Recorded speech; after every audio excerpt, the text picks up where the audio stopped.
వాడికి తగ్గిపోతుంది. అప్పుడు మంచిది ప్రతి రోగం రాని తెగిపోతున్నది చేతులు. అప్పుడు ఆయన చేయబడి తిలకల జ్వరం కానీ కడుపు నొప్పి కానీ ఇంకా వేరే వ్యాధులు కానీ తగ్గుతుండే. ఇటువంటి వ్యాధులకైనా అతను చేయగుణం పనిచేస్తుండే. అతను ఏం చేస్తుండో ఉండే మంచిగా అవుతుండే. కూడా పిల్లలు అవుతుండే. ఇటువంటి రోగానికైనా అన్ని బాగా అవుతుండే. అప్పుడు నేను సన్నగా ఉండగానే తెలుసు నాకు ఆ సంగతి, పెద్దమంది సంగతి. మంచి ప్రారంభవాడు అయినోడు అటువంటి మంచి దొరకడు అనుకుంటాం. తీసుకుంటాం మరి అబ్బాయి అంటే అప్పుడు రికార్డు సూదులలో కానీ అయ్య లేని తీరని లోటు అది. అయ్య ఎప్పటికి ఎవరొచ్చినా వైద్యానికి డబ్బులు కూడా తీసుకునేవాడు కాదు.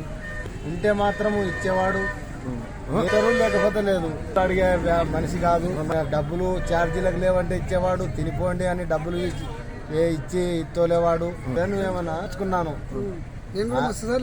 ఆయన కాళ్ళు తీస్తే నెత్తులు వస్తే అన్నిటికి పిల్లలు కాకుండా నొప్పిలేసిన కాళ్ళు తిమ్మిర్లు వచ్చిన పసిరికలైన ఇంటి రోగానికైనా ఆయన తీరని లోటు. ఈరోజు ఆయన ఎవరు చేతులెత్తి మొక్కినా తీరని లోటు ఆయనది.